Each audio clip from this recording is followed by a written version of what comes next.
சரி, ஓகே. 1896 வரைக்கும் பார்த்துட்டோம். இதுக்கப்புறம் பார்த்தீங்கன்னா 1899 டிசம்பர் டிசம்பர் 6 என்ன பண்றாங்க அப்படின்னா வங்காளத்தின் கவர்னராக வங்காள கவர்னரா யார போடுறாங்க அப்படின்னாட்டா கர்சன் பிரபு அப்படிங்கிறவரை தூக்கி உள்ள போடுறாங்க. சரிங்களா? இப்போ 1899 டிசம்பர் 6 வங்காளத்தின் புதிய கவர்னர் ஜெனரலாக யாரை நியமனம் பண்றாங்கன்னா இந்த கர்சன் பிரபு அப்படிங்கிறவரை நியமனம் பண்றாங்க. இவர் என்ன பண்றாரு அப்படின்னுட்டா வங்காளம் எங்களுக்கு பெரிய மாநிலமா இருக்கு, அதனால என்ன பண்ணல, எங்களால நிதி சுமை அதிகமா இருக்கு, எங்களால கண்ட்ரோல் பண்ண முடியல, அதனால என்ன பண்ண போறோம், வங்காளத்தை 2ஆ பிரிச்சோன்னா எங்களுக்கு நிர்வாகம் செய்யறதுக்கு ஈஸியா இருக்கும் அப்படின்னு யார் சொல்றா, இந்த கர்சன் பிரபு சொல்றாரு. சரியா? அப்போ வங்காளத்தை பார்த்துருப்பீங்க, இதான் வங்காளம். இப்படிதான் இந்திய மேப் இருக்கு அப்படின்னாட்டா இந்த சைடு அப்படிதானே. இந்த சைடுல என்ன பண்ணுவாங்க அப்படின்னாட்டா இந்த சைடுல யார் இருப்பாங்க, கிழக்கு வங்காளம் அப்படிம்பாங்க, கிழக்கு வங்காளம். இந்த சைடுல யார் இருப்பாங்கன்னா மேற்கு வங்காளம்.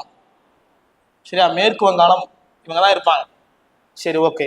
அப்போ உண்மையான ரீசன் என்ன அப்படின்னா இந்த கிழக்கு வங்காளத்துல யார் இருப்பாங்கன்னா ஹிந்துக்கள் மக்கள் அதிகமா இருப்பாங்க. இந்த மேற்கு வங்காள மக்கள், இந்த மேற்கு வங்காளம் இருக்கு தெரியுமா, இந்த மேற்கு வங்கத்துல யார் இருப்பாங்க அப்படின்னாட்டா முஸ்லிம்ஸ் அதிகமா இருந்திருக்காங்க. சரியா? ஆக்சுவலா கர்சன் பிரபு போட்ட கணக்கு என்ன அப்படின்னா இந்துக்களையும் முஸ்லிம்களையும் 2ஆ பிரிக்கணும், பிரிச்சு அதுல நம்ம குளிர்காயணும். ஏதாவது பிரச்சனைனா 2 பேரும் அடிச்சுக்கிட்டோம், நமக்கும் இதுக்கும் சம்மந்தமே இல்லை. அதான் சொன்னோம்ல தலையீடா கொள்கை அப்படின்னு சொன்னோமா. அப்ப 2 பேரும் சண்டை போடுறதுல நமக்கு எந்த லாபம் கிடையாது, சண்டை போடட்டும், அவங்க சண்டை போட்டோம், ஆனா நம்மகிட்ட எதுவுமே வரக்கூடாது அப்படிங்கிறதுக்காண்டி கர்சன் பிரபு ஒரு சதி திட்டத்தை தீட்டுறாரு. அந்த திட்டம் தான் வங்க பிரிவினை அப்படிங்கிற ஒரு சட்டத்தை ஆரம்பிக்காரு. சரிங்களா? அப்போ இந்துக்களையும் முஸ்லிம்களையும் பிரிக்கணும்னு நினைக்காரு. அப்போ வங்க பிரிவினை எப்போது அறிவிக்கப்பட்டதுன்னு பாத்தீங்கன்னா 1905 ஜூலை 19 என்ன பண்றாரு அப்படின்னா கர்சன் பிரபு வங்காளத்தை அதிகாரப்பூர்வமாக பிரிச்சுட்டாரு. பிரிவு. சரியா? வங்காளத்தை அதிகாரப்பூர்வமாக பிரிக்கப்பட்ட நாள் எதுன்னா 1905 ஜூலை 19 வங்காளத்தை பிரிக்காரு. அத்தம்ல முஸ்லிம்களை இந்துக்களை பிரிக்கணும், அது மூலியமா நமக்கு என்ன சொல்றது அதிக அதிகாரங்கள் மூலியமாக 2 பேரும் சண்டை போட்டுக்கணும், அது மூலியமா நம்ம குளிர் காயணும் அப்படின்னு கர்சன் பிரபு பிளான போடுறாரு. ஆனா அவர் நினைச்சதை விட இந்துக்களும் முஸ்லிம்களும் என்ன பண்ணிட்டாங்க, 2 பேரும் ஒண்ணு சேர்ந்து பயணிக்க ஆரம்பிச்சிட்டாங்க. சரியா? அப்போ வங்க பிரிவினை அதிகாரப்பூர்வம் அறிவிக்கப்பட்ட நாள்னா 1905 ஜூலை 19 அப்படிம்பாங்க. வங்க பிரிவினை நடைமுறைக்கு வந்த நாள் அப்படின்னு கேட்பாங்க 1905 அக்டோபர் 16 ஞாபகம் வச்சுக்கணும். சரிங்களா? வங்க பிரிவினை அதிகாரப்பூர்வமா அறிவிக்கப்பட்ட நாள் எதுன்னு கேட்டோம்னா 1905 ஜூலை 19. வங்க பிரிவினை அதிகாரப்பூர்வமாக நடைமுறைக்கு வந்த நாளானா 1905 அக்டோபர் 16 அப்படின்னு சொல்லணும். சரிங்களா? அப்போ அதிகாரப்பூர்வம் நடைமுறைக்கு வந்துட்டு இதை என்ன பண்றாங்க அப்படின்னா நம்ம காங்கிரஸ் என்ன பண்றது பயங்கரமா எதிர்ப்பு தெரிவிக்குது.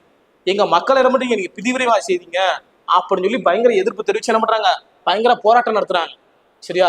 அப்ப பயங்கர போராட்டத்தின் மூலியமா மக்கள் என்ன சொல்றது நம்ம மாத்த முடியும் அப்படின்ட்டு என்ன பண்றாங்க, போராட்டம் நடத்துறாங்க. இந்த போராட்டத்தின் மூலியமாக 1905 என்ன பண்றாங்கன்னா வாரணாசி அப்படிங்கிற இடத்துல காங்கிரஸ் மாநாடு நடக்குது. சரிங்களா? இந்த 1905 வாரணாசி அப்படிங்கிற இடத்துல காங்கிரஸ் மாநாடு நடக்கு. இந்த காங்கிரஸ் மாநாடு எதுக்காண்டி அப்படி நடக்குது அப்படின்னு பார்த்தீங்கன்னா வங்க பிரிவினைக்கு எதிர்ப்பு தெரிவிக்கணும். சரிங்களா? அதுக்கப்புறம் என்ன பண்றாங்க அப்படின்னா சுதேசி இயக்கத்தை ஆரம்பிக்கணும். சரிங்களா? சுதேசி இயக்கத்தை ஆரம்பிக்கணும் அப்படின்னு என்ன பண்றாங்க, இந்த வாரணாசி மாநாட்டுல பிளான் போடுறாங்க. சரிங்களா? எப்பன்னா 1905 போடுறாங்க. சரியா? இதுக்கு இடையில என்ன பண்றாங்க அப்படின்னா 1906 சுதேசி இயக்கம் அப்படின்னு 1905 சுதேசி இயக்கம் அப்படின்னு ஒரு இயக்கத்தை ஆரம்பிக்காங்க. சரிங்களா? 1905 சுதேசி இயக்கம் எதற்காக ஆரம்பிக்கப்பட்டது என்று கேட்டனா வங்க பிரிவினைக்கு எதிர்ப்பு தெரிவித்து உருவாக்கப்பட்ட ஒரு இயக்கம் தான் சுதேசி இயக்கம் அப்படின்னு சொல்லணும். சரிங்களா? அப்ப சுதேசி என்றால் என்ன பொருள் அப்படின்னு கேட்பாங்க. சுதேசி என்றால் ஒருவரின் சொந்த நாடு அப்படின்னு ஆன்சர் பண்ணும். சரிங்களா? இதை டிஎன்பிஎஸ்சி கொஸ்டின். சுதேசி என்றால் ஒருவரின் சொந்த நாடு அப்படின்னு ஆன்சர் பண்ணும். அப்போ என்ன பண்ணாங்க அப்படின்னா அந்நிய பொருட்களை புறக்கணிக்கணும். சரிங்களா? நீங்க கட்டின காவல் நிலையத்துக்கு நாங்க வரமாட்டோம், நீங்க கட்டின கோர்ட்டுக்கு நாங்க வரமாட்டோம், நீங்க கட்டின ஸ்கூலுக்கு எங்க பிள்ளைகளை அனுப்ப மாட்டோம், நாங்களே என்ன பண்ணுவோம், எங்களுக்கான திட்டங்களை நாங்களே வகுத்து நாங்களே செயல்படுவோம் அப்படிங்கிறதுக்கு பேர் தான் சுதேசி இயக்கம் அப்படின்னு சொல்றாங்க. அப்ப ஆங்கிலேயருக்கு பயங்கரமா எதிர்ப்பு தெரிவிக்காங்க. சரிங்களா? அப்படி ஒரு இயக்கம் தான் சுதேசி இயக்கம் அப்படிம்பாங்க. நாடு முழுவதும் என்ன பண்றாங்க, கை வளையல் செய்து மெழுகுவர்த்தி செய்வது போன்ற இந்த மாதிரி நாங்களே என்ன சொல்றாங்க, எல்லா பொருட்களும் நாங்களே உற்பத்தி பண்ணுவோம் அப்படின்னு எல்லா பொருளையும் உற்பத்தி பண்ணி சுதேசி இயக்கத்தை ஆரம்பிக்காங்க. இதுக்கடையில நம்மால என்ன பண்றாங்க அப்படின்னா, சென்னை மாகாணத்துல 1906 என்ன பண்றாரு அப்படின்னா, 1906 அக்டோபர் 16 என்ன பண்றாரு அப்படின்னா, வஉசி ஒரு திட்டத்தை ஆரம்பிக்காரு. சரியா? வஉசி என்ன பண்றாரு, சுதேசி நீராவி கப்பல் கழகம், சுதேசி நீராவி கப்பல் கழகம் அப்படிங்கிற ஒரு கழகத்தை ஆரம்பிக்காரு. சரிங்களா? இந்த கழகத்தை ஆரம்பிச்சு என்ன பண்றாருன்னா, 2 கப்பல் வாங்குறாரு. சரியா? 2 கப்பல் வாங்குறாங்க. 2 கப்பலோட பேர் என்ன பேருனா, காலியோ மற்றும் லாவோ. சரியா? 2 கப்பல் வாங்குறாரு. என்ன கப்பல்னா, அந்த கப்பலோட பேரு காலியோ அப்படிங்காங்க. இன்னொரு கப்பலோட பேரு லாவோ அப்படிங்கிற கப்பல் வாங்கி என்ன பண்றாரு அப்படின்னா, ஒண்ணு எங்க அனுப்புறாரு அப்படின்னா, தூத்துக்குடிக்கும் கொழும்பு, தூத்துக்குடிக்கும் கொழும்புக்கு இடையில என்ன பண்றாரு, இந்த நீராவி போக்குவரத்து என்ன சொல்றாங்க, கப்பலை அனுப்பி என்ன சொல்றாங்க, மக்களை பயணிக்க வைக்காரு. சரிங்களா? அப்போ இது ஆங்கிலேயருக்கு பிடிக்க மாட்டேங்குது. அதை குறைஞ்ச விலையில என்ன பண்றாரு, இவர் மக்களை கூட்டிட்டு போறாரு. அப்போ இதுக்கு எதிர்ப்பு தெரிவிக்கணும் அப்படின்ட்டு பயங்கர எதிர்ப்பு கிளம்புது. இருந்தாலும் இவர் விடவில்லை. சரிங்களா? அப்போ காலிய லாபம் மூலியமாக இந்த கப்பலை இயக்குறாரு. சரியா? இந்த கப்பல் தூத்துக்குடிக்கும் கொழும்புக்கு இடையில நிரப்புது. சரியா? இந்த கப்பல் எத்தனைனா மொத்த விலை அப்படின்னா 10 லட்சம். சரியா? 10 லட்சம் ரூபாய் அந்த கப்பல். இந்த 10 லட்சத்துக்கு 40,000 பங்குகள். சரியா? 40,000 பங்குகளா ஒரு பங்குக்கு 25 ரூபாய் அப்படின்னு கணக்கு போட்டு இந்த கப்பலை வாங்கியிருக்காங்க. சரிங்களா? இந்த 10 லட்ச ரூபா இருக்கு தெரியுமா, இதுதான் இப்ப நடந்த குரூப் 1 கொஸ்டின். சரிங்களா? இந்த 10 லட்சம் மொத்த மதிப்பு, அந்த கப்பலோட மொத்த மதிப்பு 10 லட்சம். எத்தனை பங்குல, 40,000 பங்குகள். 40,000 பங்குகள்ல எத்தனை ரூபாய், ஒரு பங்குக்கு எத்தனை ரூபாய்னா 25 ரூபாய் என்ற வீதம் 10 லட்சம் ரூபாயில அந்த கப்பல் வாங்கியிருக்காங்க. காரணம் காலியோ மற்றும் லாவோ அப்படிங்கிற கப்பல் வாங்கியிருக்காங்க. இது என்ன சொல்றாங்க அப்படின்னா, இந்தியாவில என்ன சொல்றாங்க, ஒரு முதன்மை திட்டமா இருக்கு. மற்றவங்களும் கை வளையல் செய்து மெழுகுவர்த்தி செய்து அப்படி சின்ன சின்ன ப்ராஜெக்ட் பண்ணிக்கிருக்காங்க. நம்ம ஆளுகள் என்ன பண்றாங்க அப்படின்னா, பெரிய கப்பல் வாங்கி ஆங்கிலேயருக்கு எதிர்ப்பு தெரிவிக்காங்க. சரிங்களா? அப்போ இந்த கப்பலை பார்த்த யாருன்னா, அரவிந்த் கோஷ் என்ன பண்றாரு அப்படின்னா, தன்னோட அரவிந்த் கோஷ் என்ன பண்றாரு, தன்னோட வந்தே மாதரம் என்ற பத்திரிகையை நடத்தியவர் யாருன்னு கேட்டா, வந்தே மாதரம் என்ற பத்திரிகை நடத்தியவர் அரவிந்த் கோஷ். சரிங்களா? இவர் என்ன சொல்றாரு அப்படின்னா, அதாவது சுதந்திரத்துக்கு எடுக்கப்பட்ட முன்னெடுப்பு ஒரு முதல் படியா எடுத்து வச்சிருக்கீங்க, இது உங்களை நாங்க பாராட்டுறோம் அப்படின்னு அரவிந்த் கோஷ் என்ன பண்ணாரு, வந்தே மாதரங்க பத்திரிகையில பாராட்டுறாரு. யாருன்னா வஉசியை பாராட்டுறாரு. சரிங்களா? அதே மாதிரி திலகர் என்ன பண்றாரு அப்படின்னா, தன்னோட கேசரி மராட்டா அப்படிங்கிற பத்திரிகையில இவரும் பாராட்டுறாரு. சரிங்களா? அப்போ இந்தியாவுக்கே முன்னுதாரணமா தமிழ்நாடு செயல்பட்டுக்கிட்டு இருக்கு.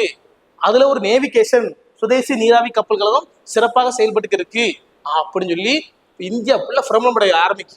சரிங்களா? ஒரு கொஸ்டின் கேட்டுனா, சுதேசி நீராவி கப்பல் கழகத்தின் தலைவர் யார் அப்படின்னு கேட்டிருக்காங்க. சரியா? தலைவர் யாரு, டக்குன்னு வஉசியை போட்டக்கூடாது. சரிங்களா? வஉசியை போட்டக்கூடாது. யாரு, பாண்டித்துரை அப்படிங்கணும். சரியா? பாண்டித்துரை தான் தலைவரா இருப்பாரு. இவர் யார் இருப்புனா, செயலாளராக இருப்பாரு. சரிங்களா? வஉசி என்ன பண்ணுவாரு, செயலாளர் இருப்பாரு. சரிங்களா? இப்ப 1906 அக்டோபர் 16 வஉசி என்ன பண்றாரு, சுதேசி நீராவி கப்பல் கழகம் அப்படிங்கிற ஒரு கழகத்தை ஆரம்பிக்காரு. கழகத்தை ஆரம்பிச்சு 2 கப்பல் வாங்குறாரு. காலியோ மற்றும் லாவோ அப்படிங்கிற 2 கப்பல் வாங்குறாங்க. இது எங்கன்னா தூத்துக்குடிக்கும் கொழும்புகளுக்கும் இடையில என்ன பண்றாங்க, இந்த கப்பலை இயக்குறாங்க. எத்தனை ரூபாய்னா 10 லட்ச ரூபா அந்த கப்பல். எத்தனை பங்கு, 40,000 பங்குகளாக ஒரு பங்குக்கு 25 ரூபாய் என்ற வீதம் அந்த கப்பலை வாங்கி கொழும்புக்கும் தூத்துக்குடிக்கும் இடையில அந்த கப்பலை இயக்குறாங்க. இது மூலியமா ஆங்கிலேயருக்கு என்ன சொல்றாங்க, பயங்கர எதிர்ப்பு காட்டுறாங்க. சரியா? அப்போ வந்தே மாதரம் பத்திரிகையில அரவிந்த் கோஷ் என்ன பண்றாரு, இது இந்தியாவுக்கு எடுக்கப்பட்ட முதல் முன்னடி ஒரு முன்னடி நீங்க எடுத்து வச்சிட்டீங்க அப்படின்னு சொல்லி அரவிந்த் கோஷ் சொல்றாரு. அதே மாதிரி திலகர் என்ன பண்றாரு, தன்னோட கேசரி மராட்டா அப்படிங்கிற பத்திரிகையில சிறப்பா பாராட்டுறாரு. சரிங்களா? அப்ப இந்திய சுதேசி நீராவி கப்பல் கழகத்தின் தலைவர் யாருன்னு கேட்டோம்னா பாண்டித்துரை அப்படிங்கணும். சரிங்களா? அதோட செயலாளர் யாரு அப்படின்னா வஉசி அப்படிமா. சரியா? அப்போ இதுக்கெல்லாம் பயங்கர எதிர்ப்பு தெரிவிச்சு என்ன பண்றாங்க, 1906 எங்க நடக்கு, கல்கத்தாவில் காங்கிரஸ் நடக்கு. கல்கத்தாவில் என்ன பண்றாங்க, காங்கிரஸ் மீட்டிங் நடக்கு. சரிங்களா? யார் தலைமையில் நடக்கு அப்படின்னா தாதாபாய் நௌரோஜி. தாதாபாய் நௌரோஜி தாதாபாய் நௌரோஜி தலைமையில அடுத்த மீட்டிங் நடக்குது. 1906 கல்கத்தால மீட்டிங் நடக்கு. இந்த மீட்டிங் என்ன நடக்கு அப்படின்னா நாடு முழுவதும் என்ன பண்றாங்க, சுதேச இயக்கத்தை ஆரம்பிக்கணும், வங்க பிரிவினைக்கு எதிர்ப்பு தெரிவிக்கணும் அப்படின்னு இந்த மாநாட்டுல பேசுறாங்க. சரிங்களா? அப்போ இந்திய தேசிய காங்கிரஸுக்குள்ளே இன்னொரு டீம் உடைய ஆரம்பிக்குது. சரிங்களா? ஒன்னு டீம் என்ன சொல்றாங்க அப்படின்னா மிதவாத தேசியவாதிகள், தீவிர தேசியவாதிகள் அப்படின்னு 2 டீமா உடைய ஆரம்பிக்குது. என்ன சொல்றாங்க அப்படின்னா மிதவாத தீவிரவாத தேசியவாதிகளோட நோக்கம் என்ன அப்படின்னா ஆங்கிலேயருக்கு நம்ம அடிபணிஞ்சிருக்கணும், அவங்களோட காலை நம்ம கெஞ்சணும், மனு கொடுக்கணும், அது மூலியமா என்ன பண்றது நம்மளோட அதிகாரத்தை அடையணும் அப்படிங்கிறது யாரு, மிதவாதிகளோட நோக்கம். தீவிர தேசியவாதிகள் என்ன சொல்றாங்க அப்படின்னா அப்படிலாம் இருந்தா நமக்கு வேலைக்கு ஆகாது, நம்ம போராட்டம் பண்ணணும், கிடைக்கலையா போராட்டம் பண்ணி என்ன சொல்றது மக்களை அணிதிரட்டி நம்ம செயல்படுத்தணும் அப்படிங்கிற தீவிர தேசியவாதிகளோட கொள்கை. அப்போ வங்க பிரிவின் போது என்ன பண்றாங்க, மிதவாதிகள் அமைதியா இருக்காங்க. என்ன பண்றாங்கன்னா இன்னும் கொஞ்ச நாள் வெயிட் பண்ணுங்க, நம்ம ஆங்கிலேயர்கிட்ட பேசி நம்மளோட செயல்பாடு கொண்டு வரலாம் அப்படின்னு சொல்லி மிதவாதிகள் செயல்பட ஆரம்பிக்காங்க. ஆனா தீவிரவாதிகள் என்ன சொல்றாங்க, அப்படிலாம் இருக்க முடியாது, இது வரைக்கும் நமக்கு செஞ்சதே போதும், இனி வச்சு நம்ம என்ன பண்ணணும், நமக்கான அதிகாரத்தை நம்ம கைப்பற்றணும் அப்படின்னு சொல்லி தீவிர தேசியவாதிகள் செயல்பட ஆரம்பிக்காங்க. சரியா? அப்போ 1906 நடந்த நம்ம காங்கிரஸ் மாநாட்டில் என்ன சொல்றாங்கன்னா ஒரு பெரிய பிரச்சனை வர ஆரம்பிச்சிருது. மிதவாதிகள் தீவிரவாதிகள் என்ன பண்றாங்க, அவங்களுக்குள்ள ஒரு உரசல் ஏற்பட ஆரம்பிக்குது. அது பெரிய பிரச்சனையா பின்னாடி ஆரம்பிச்சிருது. சரிங்களா? அப்போ 1906 காங்கிரஸ் மாநாடு நடந்துகிட்டு இருக்கும் போதே அடுத்த காங்கிரஸ் மாநாட்டுக்கு தேதியை பிக்ஸ் பண்ணிருந்தாங்க. சரிங்களா? அப்போ அடுத்த காங்கிரஸ் மாநாடு எங்க நடக்க போகுது, பூனா நடக்க போகுது அப்படின்னு சொல்றாங்க. சரிங்களா? பூனா அப்படிம்பாங்க. அடுத்த காங்கிரஸ் மாநாடு பூனாவில் நடக்க போகுது அப்படின்னு அறிவிச்சிருந்தாங்க. சரிங்களா? அப்போ மிதவாத தேசியவாதிகள் என்ன பண்றாங்க அப்படின்னா பூனாவில் நடத்தக்கூடாது அப்படின்னு சொல்றாங்க. ஏன் அப்படின்னா தீவிர தேசியவாதிகளின்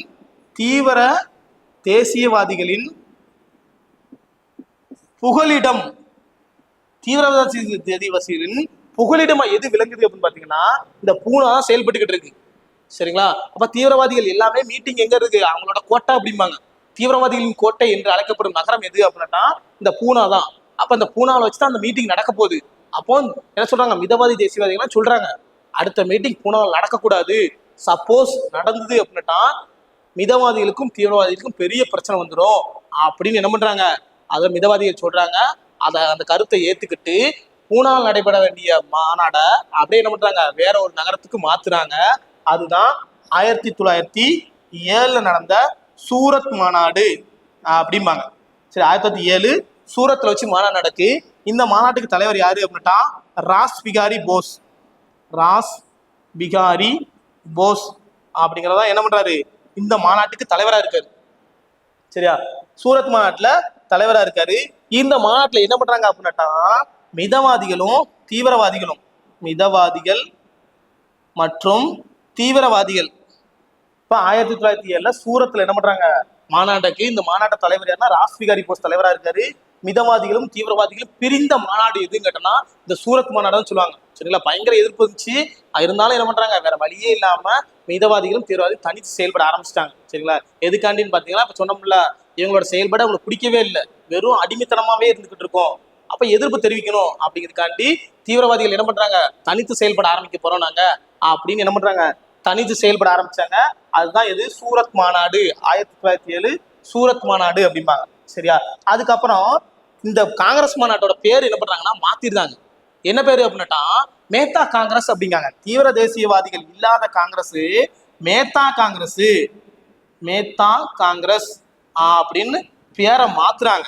எதுக்காண்டி அப்படின்னா நீங்க இப்படியேதான் இருக்க போறீங்க, ஆங்கிலேயருக்கு அடிபணிஞ்சேதான் இருக்க போறீங்க, அதுக்கு பேர் தான் மேத்தா அப்படின்னு சொல்றாங்க.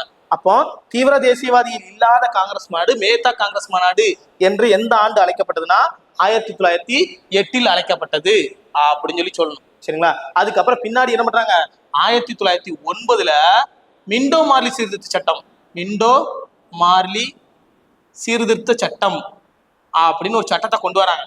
சரிங்களா?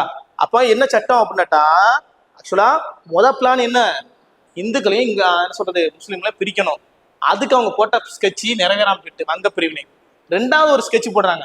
என்ன ஸ்கெட்ச் அப்படின்னாட்டா மிண்டோ மார்லி சீர்திருத்தம் அப்படிங்காங்க. அப்பன்னா என்ன அர்த்தம் அப்படின்னாட்டா மொத்தம் 28 இடம் இருக்கு சட்டமன்றத்துல, மொத்தம் 28 இடம் இருக்கு. இதுல 7 இடம் யாரு அப்படின்னா முஸ்லிம்கள். நீங்க போட்டி போடவே வேண்டாம், எலெக்ஷன்ல போட்டி போடவே வேண்டாம். எலெக்ஷன்ல போட்டி போடாமலே 28 இடத்துல உங்களுக்கு 7 இடம் நாங்க ஃப்ரீயா தரோம். நீங்க போட்டி போடாமலே நீங்க இருந்துக்கோங்க.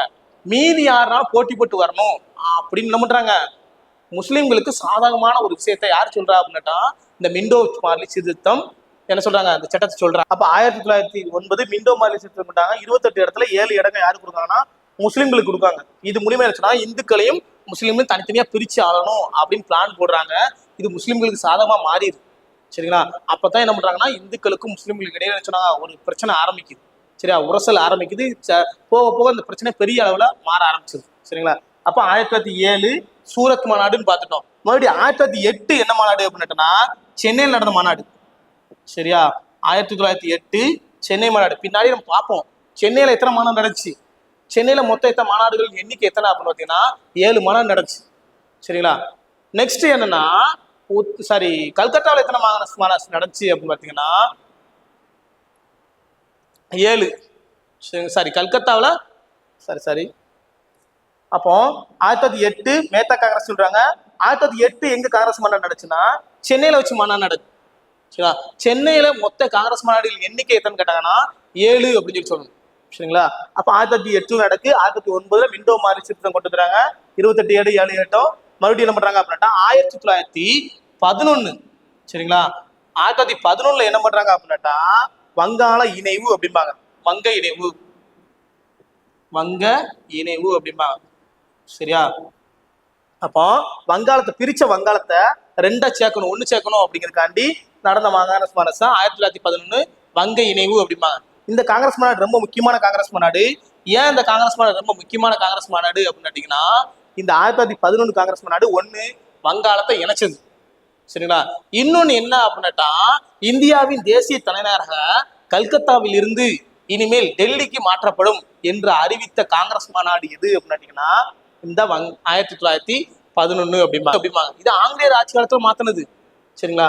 நம்ம இந்தியா சுதந்திரம் அடைஞ்சதுக்கு அப்புறம் டெல்லியை ஒரு தேசிய தலைநகராக அறிவித்தது எந்த ஆண்டு அப்படின்னு கேட்டானா 1991 69வது சட்ட திருத்தம் அப்படின்னு கேட்டிருக்காங்க. இது டிஎன்பிஎஸ்சி கொஸ்டின். சரிங்களா? டெல்லியை தேசிய தலைநகராக அறிவித்த சட்ட திருத்தம் எது அப்படின்னா 69 அப்படின்னு சொல்லணும். எந்த ஆண்டுனா 1991 தான் என்ன சொல்றாங்க இந்த சட்டத்தை கொண்டு வந்திருக்காங்க. சரியா? பின்னால பாத்தீங்க அப்படின்னா 1914 இருந்து 1918 வரைக்கும் என்ன பண்றாங்க ஃபர்ஸ்ட் வேர்ல்டு வார் முதல் உலகப் போர் நடக்குது.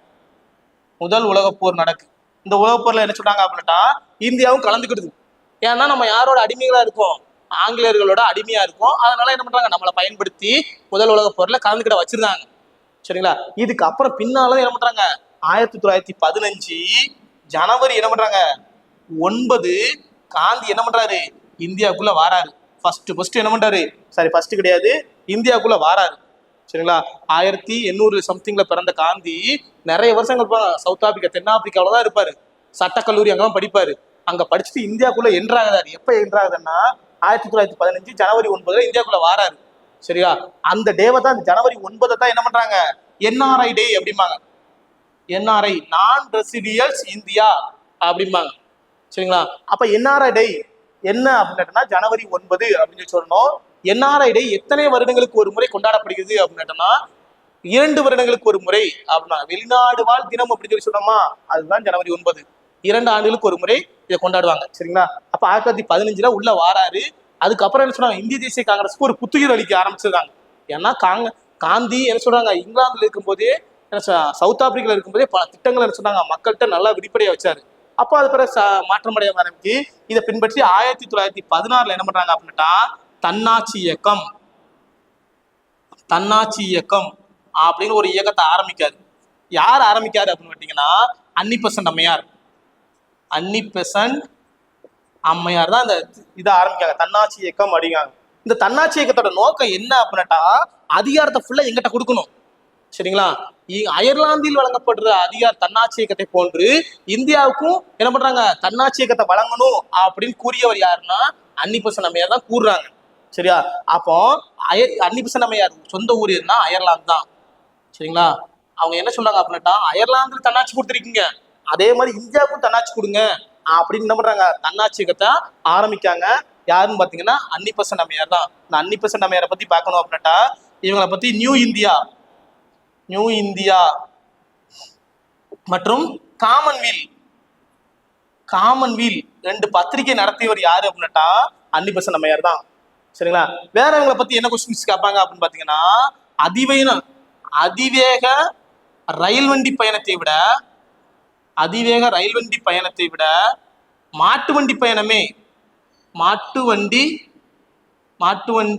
பயணம் சிறந்தது. மெதுவாக செல்லும் மாட்டு வண்டி பயணமே எனக்கு சிறந்தது அப்படின்னு சொல்றாங்க. சரிங்களா? அதிவேகமாக ரயில் வண்டி பயணத்தை விட மெதுவாக செல்லும் மாட்டு வண்டி பயணமே எனக்கு சிறந்தது என்று கூறியவர் யாரு அப்படின்னா அன்னிபெசன்ட் அம்மையார் தான். சரிங்களா? அதே மாதிரி இன்னொன்னு சொல்லுவாங்க, நாம் ஒரு டமாலம் அடிக்கும் பெண் அப்படின்னு சொல்லி என்ன பண்ணுவாங்க அன்னிபெசன்ட் அம்மையார். நான் என்ன சொன்னாலும் நான் மக்களை போய் தட்டி எழுப்பிடுவேன், சுதந்திரத்துக்கு போராட வைப்பேன் அப்படின்னு சொல்றாங்க. சொன்னது யாரு அப்படின்னா இந்த அன்னிபெசன்ட் அம்மையார் தான். யாருன்னா 1916 தன்னாட்சி இயக்கத்தை ஆரம்பிக்காங்க. இந்த தன்னாட்சி இயக்கம் என்ன பண்றாங்க, அதிக அதிகாரத்தை எங்களுக்கு கொடுக்கணும் அப்படிங்கிறதுக்காண்டி நடக்கப்பட்ட ஒரு இயக்கமா தொடங்குது. தன்னாட்சி இயக்கத்தை தொடங்கியவர் தான் யாரு, அன்னிபெசன்ட் அம்மையார். தன்னாட்சி இயக்கத்தை முதலில் செயல்படுத்தியவர் யாரு அப்படின்னா திலகர் அப்படின்னு சொல்லி சொல்லணும். சரிங்களா? தன்னாட்சி இயக்கத்தை முதலில் செயல்படுத்தியவர் யாருன்னா திலகர். 2வது தான் யார் செயல்படுத்துவாங்க, அன்னிபெசன்ட் அம்மையார் செயல்படுத்துவாங்க. சரிங்களா? அப்போ தன்னாட்சி இயக்கத்தம் முதன்மை காரணமாக செயல்பட்டு இருக்கு. இந்த டைம்ல என்ன பண்றாங்க அப்படின்னா 1916 ஒரு காங்கிரஸ் மாநாடு இருக்கு. எங்க மாநாடு அப்படின்னா லக்னோ அப்படிங்கிற இடத்துல மாநாடு நடக்கு. இந்த மாநாட்டுக்கு தலைவரா யார் இருக்கா அப்படின்னா அம்பிகா சரண் மஜும்தார் அப்படிம்பாங்க. ஏசி மஜும்தார் அம்பிகா சரண் மஜும்தார் அப்படிங்கிறவங்க தான் இந்த மாநாட்டுக்கு தலைவரா இருக்காங்க. இந்த மாநாட்டை என்ன பண்றாங்க அப்படின்னா இதுக்கு முன்னாடி பிரிஞ்சு செயல்பட்ட என்ன சொல்றாங்க மிதவாதிகள் தீவிரவாதிகள் 2 பேரும் பிரிஞ்சு செயல்பட்டு இருக்காங்க. அதனால என்ன பண்றாங்க, இந்தியா வளர்ச்சிக்கு சுதந்திரம் அடையாது, நமக்கான அதிகாரத்தை நம்ம வேணும் அப்படின்னா எல்லாரும் ஒன்று சேர்ந்து செயல்பட்டா தான் நமக்கான அதிகாரத்தை வாங்க முடியும். அப்ப என்ன பண்ணும், 2 பேரும் சேர்ந்து செயல்படணும் அப்படின்னு யாரு அன்னிபெசன்ட் அம்மையாரும் திலகரும் போய் என்ன பண்றாங்க மிதவாதி தலைவர்கிட்ட பேசும்போது நாங்க ஓகே அப்படின்னு சொல்லி 2 பேரும் என்ன சொல்றாங்க பேசி பிரச்சனைய பேச்சுவார்த்தை மூலியமாக தீர்த்துக்கிட்டு என்ன பண்றாங்க அப்படின்னா இந்த லக்னோ காங்கிரஸ் மாநாட்டுல மஜும்தார் தலைமையில் நடக்கு. இந்த மாநாட்டை என்ன பண்றாங்க 2 பேரும் ஒண்ணு செஞ்சுறாங்க. சரியா? 1907 சூரத் மாநாட்டுல என்ன பண்ணுவாங்க 2 பேரும் பிரிஞ்சு போவாங்க. இந்த மாநாட்டுல என்ன பண்றாங்க 2 பேரும் இணைஞ்சிருந்தாங்க. சரிங்களா? அப்போ மிதவாதிகளும் தீவிரவாதிகளும் இணைந்த மாநாடு எது அப்படின்னு கேட்டாங்கன்னா லக்னோ காங்கிரஸ் மாநாடு 1916 அப்படின்னு சொல்லணும். சரிங்களா? மிதவாதிகளும் தீவிரவாதிகளும் இணைந்த மாநாடு எதுன்னு கேட்டனா லக்னோ காங்கிரஸ் மாநாடு. அந்த மாநாட்டின் தலைவர் யாரு அப்படின்னா ஏசி மஜும்தார் அப்படின்னு சொல்லி சொல்லணும். சரிங்களா? சரி, ஓகே. இந்த மாநாட்டுல ஒரு ஸ்டேட்மெண்ட் சொல்றாரு. என்ன ஸ்டேட்மெண்ட் அப்படின்னா பிரிந்து போன 2 சகோதரர்கள் ஒன்றிணைந்து விட்டார்கள் என்று கூறியவர் யார் அப்படின்னு கேட்டீங்கன்னா இந்த அம்பிகா சரண் மஜும்தார் அப்படிங்கிறதா சொல்றாரு. பிரிந்து போன 2 சகோதரனா மிதவாதிகளும் தீவிரவாதிகளும் பிரிஞ்சு விட்டீங்க, இவங்க 2 பேரும் ஒண்ணு சேர்ந்துட்டாங்க, இனிமேல் நமக்கான சுதந்திரம் கட்டாயமா கிடைக்கும் அப்படின்னு யார் சொல்றாங்க அப்படின்னா ஏசி மஜும்தார் அப்படிங்கிறத சொல்றாரு.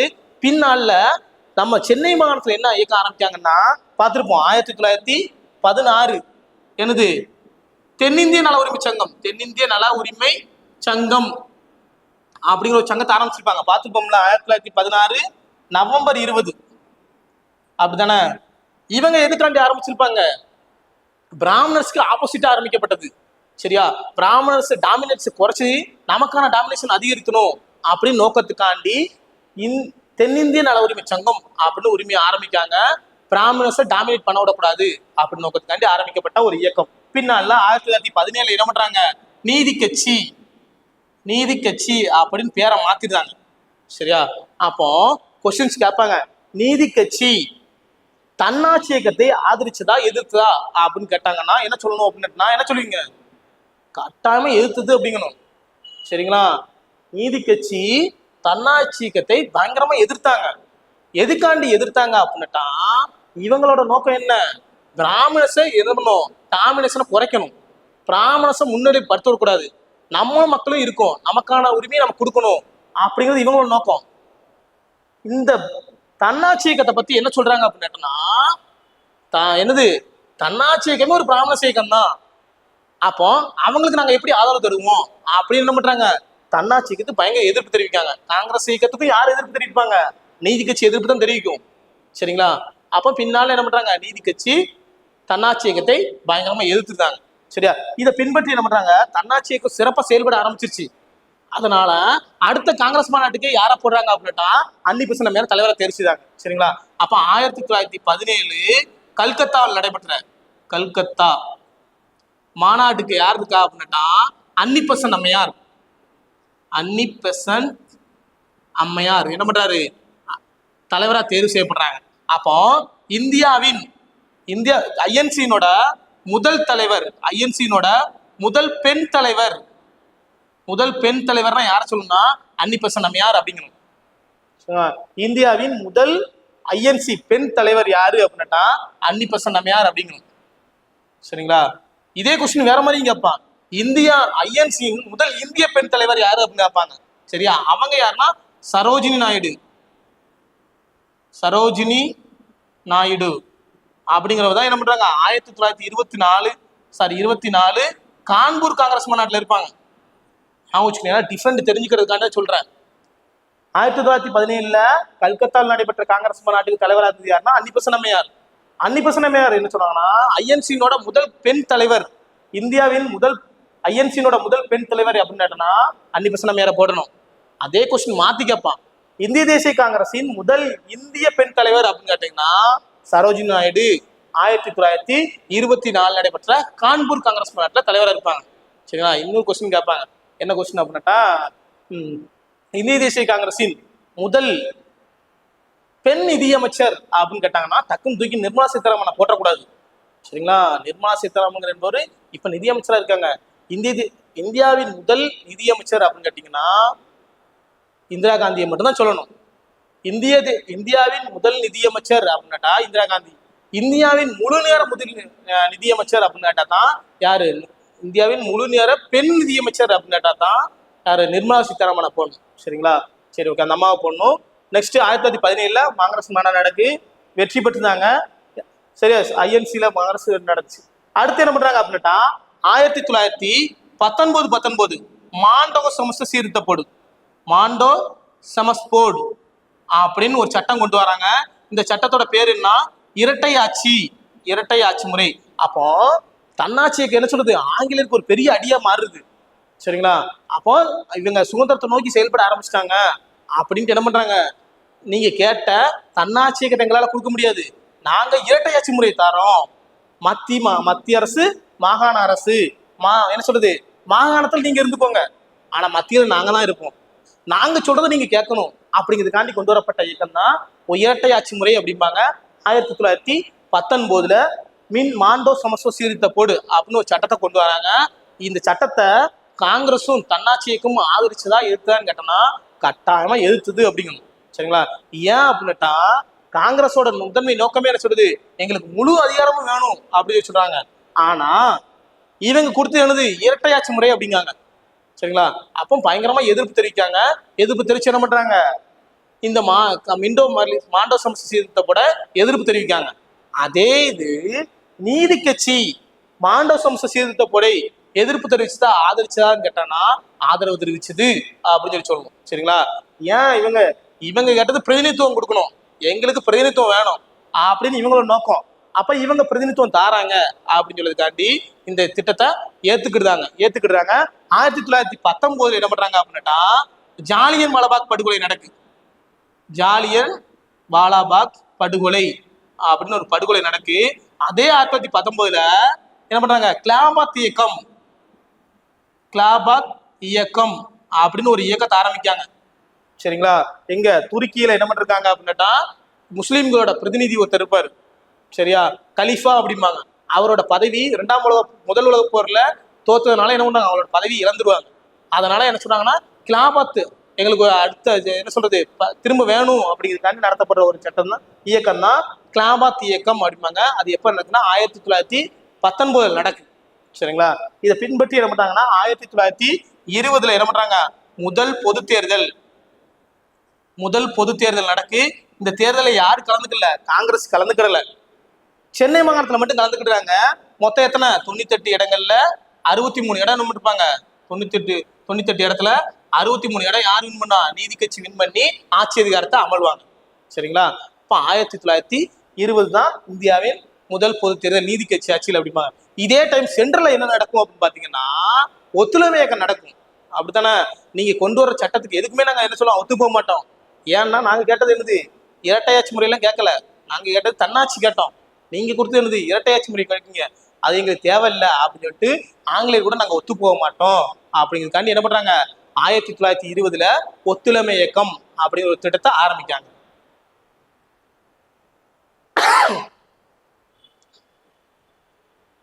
சரி, ஓகே. 1920 ஒத்துழைமை இயக்கம் ஆரம்பிச்சு என்ன பண்றாங்க, 1920 ஒரு மாநாடு நடக்குது. எங்க அப்படின்னா கல்கத்தா. கல்கத்தாவில் வச்சு மாநாடு நடக்கு. இந்த மாநாட்டுக்கு தலைவர் யாரு அப்படின்னு பாத்தீங்கன்னா ஒருத்தர் வராரு. சரிங்களா? 1920 கல்கத்தா காங்கிரஸ் மாநாடு. இந்த காங்கிரஸ் மாநாடு என்ன சொன்னா சிறப்பு மாநாடு அப்படிம்பாங்க. சிறப்பு மாநாடு அப்படிம்பாங்க. சரியா? சிறப்பு மாநாடு நடக்கு. இந்த மாநாட்டுக்கு யார் தலைவர், லாலா லஜபதி ராய். லஜபதி ராய் அப்படிங்கிறத என்ன பண்றாரு, இந்த மாநாட்டுக்கு தலைவரா இருக்காரு.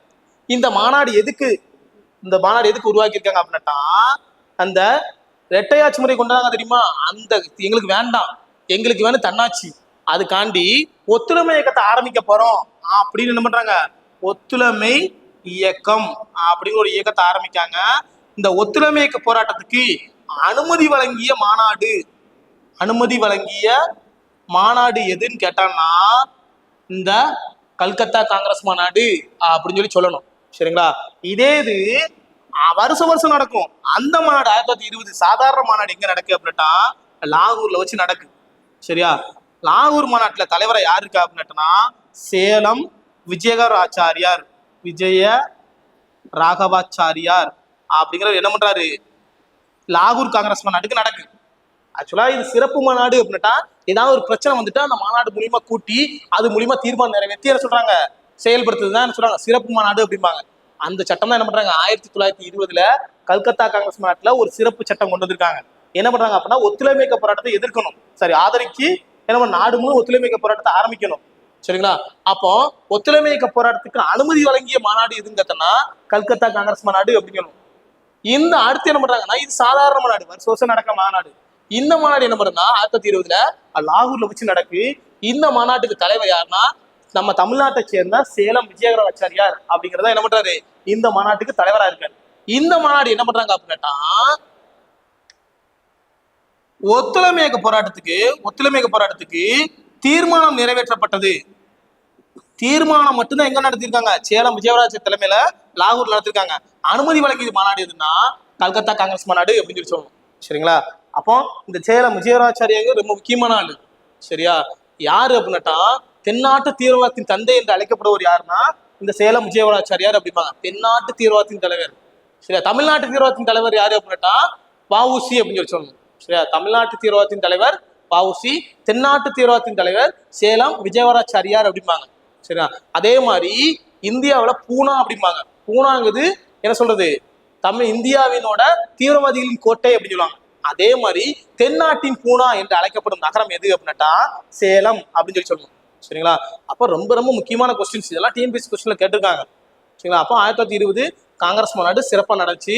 இதே இது இன்னொரு கொஸ்டின்ஸ் கேட்பாங்க. எப்படி அப்படின்னா தமிழ்நாட்டை சேர்ந்த சென்னை மாநகரத்தை சேர்ந்த ஒருவர் ஐஎன்சி காங்கிரஸுக்கு முதலாக தேர்வு செய்யப்பட்ட ஒருவர் யாரு அப்படின்னா இந்த சேலம் விஜயராச்சாரியார் தான் என்ன சொல்றாங்க தேர்வு செய்யப்பட்டார் அப்படின்னு சொல்லணும். சரிங்களா?